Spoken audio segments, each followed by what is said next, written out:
Alright, hi guys, and welcome back to another video. I'm going to do another kit review in this video, one I just got the other day. And unlike my Hobby Boss Dana review video, I'm going to try and keep this a bit shorter.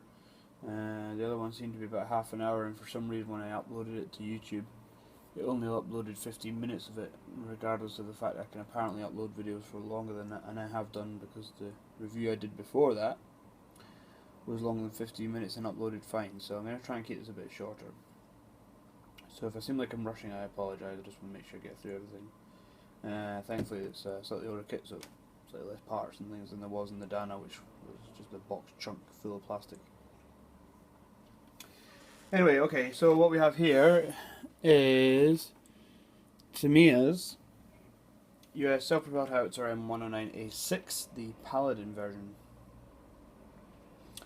Now this kit is actually a mishmash kit between Tamiya and Italeri, so other than the AFV Club kit, which I now believe is out of production and is therefore relatively hard to get and is also quite a bit more expensive than this particular kit. And I believe there's a kinetic M109A6 coming out at some point, or it's out, but I have no idea how expensive it is or how easily available it is, etc. So this basically represents the kind of next best option for the Paladin. You can buy the Italeri kit on its own as a boxing from Italeri, however the base vehicle is exactly the same, but there are a few extras you get in this kit which you don't get in the other one. Typical Tamiya box, it does even say that the vehicle parts and products of Italeri. The box art is, I don't know who does it, it's same sign there, it's a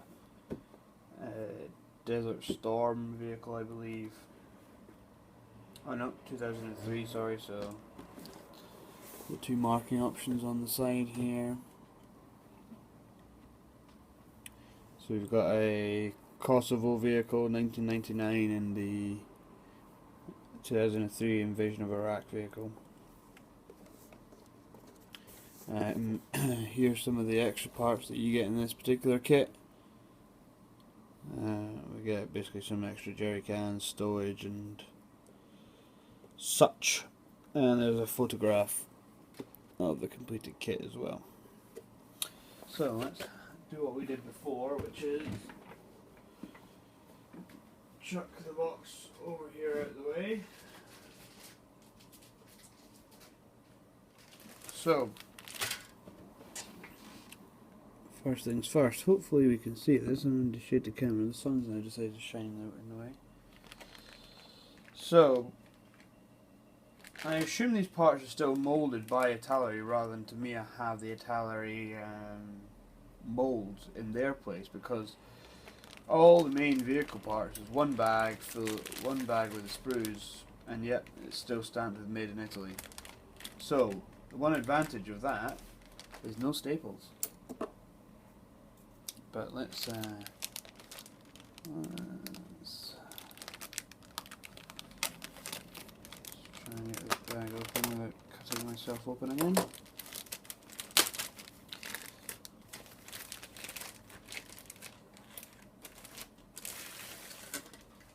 So what do we have here? Let's pop all this up here. Okay, so 1, 2, 3, 4 plastic sprues provided by Italeri. One set of rubber band tracks, which we'll go over in more detail in a minute, and some mesh here for the storage bins. Okay, so the plastic is actually almost a light brown. It's different from Tamiya's plastic. Light brown, almost orangey colour. Overall impression so far, general quality of the parts, not too bad.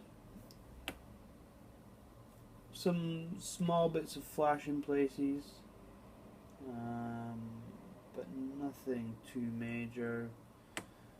Some of the details seem a little soft. I believe these are hubcaps. They seem a little soft. The headlights here, a little bit soft. the actual tyres on the wheels as well, they don't have a very sharp, they're quite rounded, which is not too bad because I mean they would wear out anyway. The spades here, these are the recoil spades. Let me show you in focus.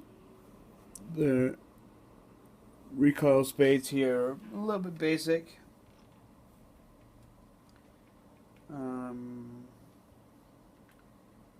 Ejector pin marks are on the inside of these parts here, but that's fine because they'll be inside the vehicle when completed.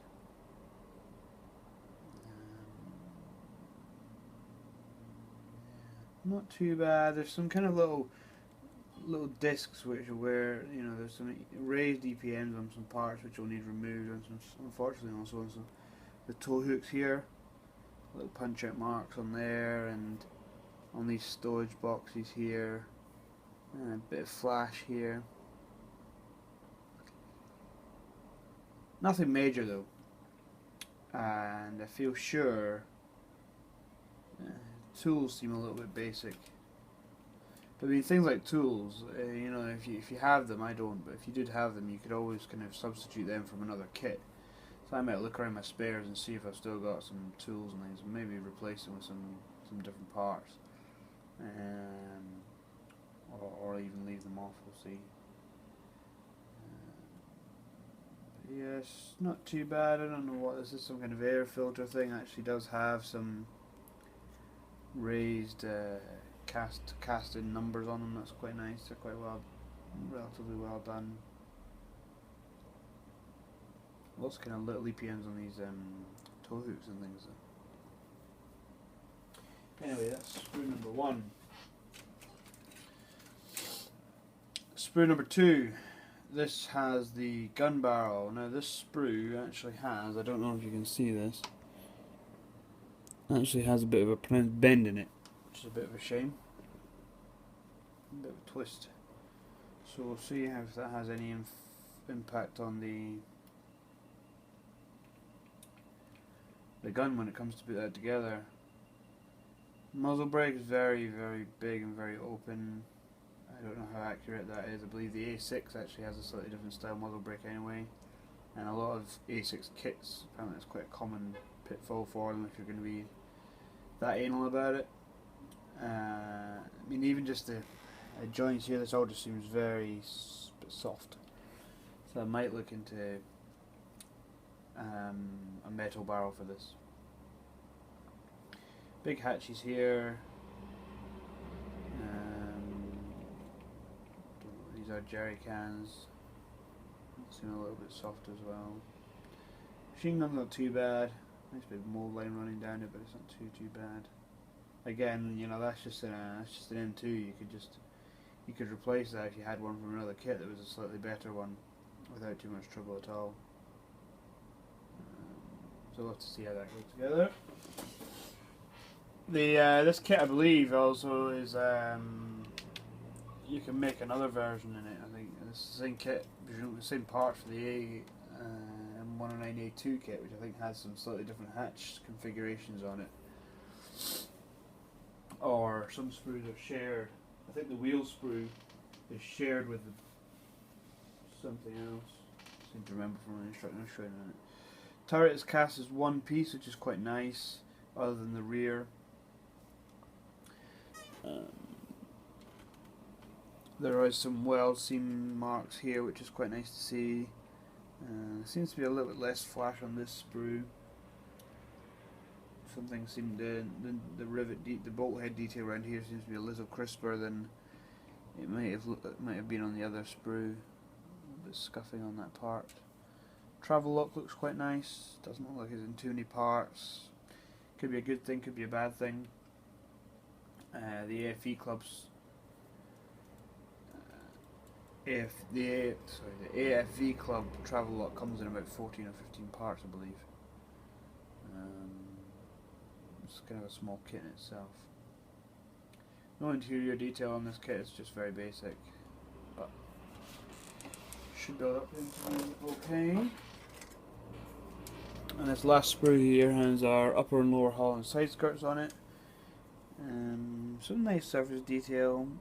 This is not too soft, the little handles could probably do with being replaced. I've probably got some spare photo etch ones for my Challenger build. I might just replace these if I've got something that looks suitable, just for a little bit of interest. Lower hull has a little bit of detail on the bottom. As 135 tracked vehicles go, it's not the biggest of things in the world.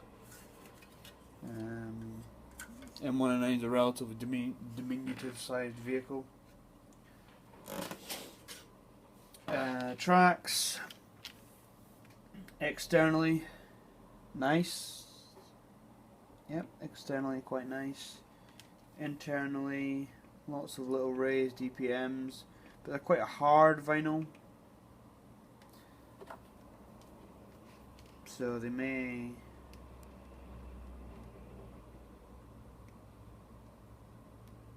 they should actually just cut off relatively easily. Again, you can get aftermarket tracks for this kit. Might be something to look into. They don't seem to have much in the way of flex, really. These things are a bit stiff, really. You can see them pulling the running gear off. Okay, so what do we get from Tamiya themselves? We get on the mesh for nonsense. What are we at? 11 minutes, right? Let's try and finish up. So what do we get? Decals, definitely from Tamiya, in a little stapled bag, and they're done in the same ways for the Challenger. Not too bad at all. Nothing really to write home about. The decals. What are we getting here? So these parts are done by Tamiya. Stapled bags.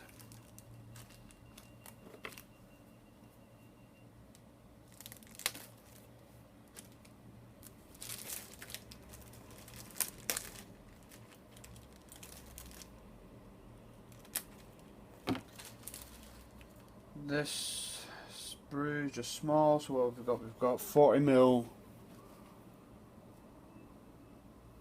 grenade launcher, ammo tins, water cans, jerry cans, 50 cal ammo tins, and a couple of CIP panels, one in a frame, one not in a frame for some reason. Don't know, I'll have to look into that, but this is very crisp, very nicely moulded, as you'd expect from Tamiya. And this is the other sprue that comes from Tamiya.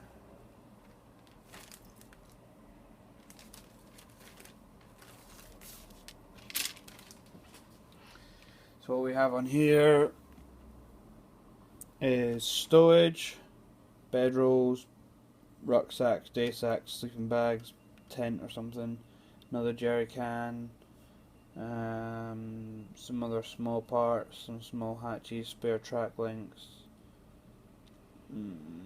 spare wheels, armor plates or something possibly by the looks of things, CIP panels, and the crew figures. Now, and a gun barrel. Now I believe this sprue probably appears in Tamiya's Bradley kit, would be my assumption. That looks like a Bradley chain gun barrel. And some of these parts are going to be used on a Bradley rather than on this, but I think we get it in this kit mainly for the crew and the stowage and the spare wheels here. I think those track links also don't even match. They don't even match this, so I think they must be Bradley ones. But nicely moulded. Very nice indeed. So what else do we get? We get two bits of documentation. The first being Italeries, instructions for the kit. Stupidly big for some reason, very long, A4 wide but half again high. A little bit of blurb about it in English. Sprue map, which is darkened with the bits we don't need. So we don't need the big sprue, the big hatch, some of the tools, some of the jerry can things here. However, the Tamiya stuff is not on this sprue map, it's just the Italery stuff. Vehicle builds up in 1, 2, 3, 4, 5, 9, 12 stages, at least according to these instructions, and it doesn't look too complicated. Got a little guide here for cutting out the mesh for the rear storage bins. Might see if I can just get some 135 scale mesh on the in photo etch somewhere. Maybe look for a photo etch set for this kit just to tart it up a little bit, since some of the surface details are a little soft. Then we get a background information book from Tamiya themselves.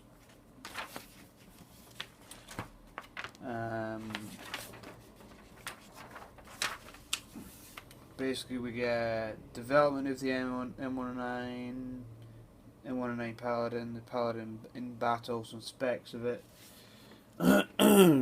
What we've got here is basically where we're adding a lot of the stowage and things, so parts from labeling just various parts, and adding stowage from the sprues that you get from Tamiya themselves. Little things like make straps for the water canisters from paper, etc. Yeah, a little bit of thing. And then we get how to construct our accessories, how to paint the crew, either desert or woodland camouflage US pattern, and decal placement and paint schemes.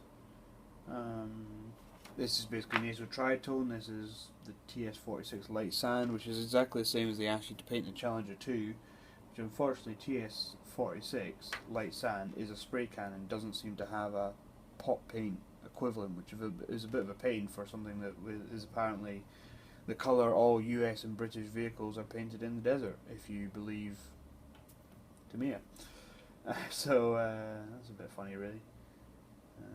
It's asking you to remove some mounting points on the side skirts as well for some reason, decals. Alright, so that's that. So that's pretty much that kit. I'll call that there just because that's now 17 minutes, so call that there as a review. Thanks for watching, and I'll see you in the next video, which might well be another update on my Challenger 2, as I aim to try and get some primer laid down on some parts of it today. I don't know if you can see this properly, you'll probably not be able to see, but I don't know if I've showed you already, but I did get some paint down onto the extra armor parts, which I'm going to add on later on. So they were painted prime grey, pre-shaded black, and then painted with Tamiya XF60 dark yellow, which actually seems to work quite well. It's yellow enough to be believable, and it's not too bright. So thanks for watching, and I'll see you in the next video. Cheers guys, bye.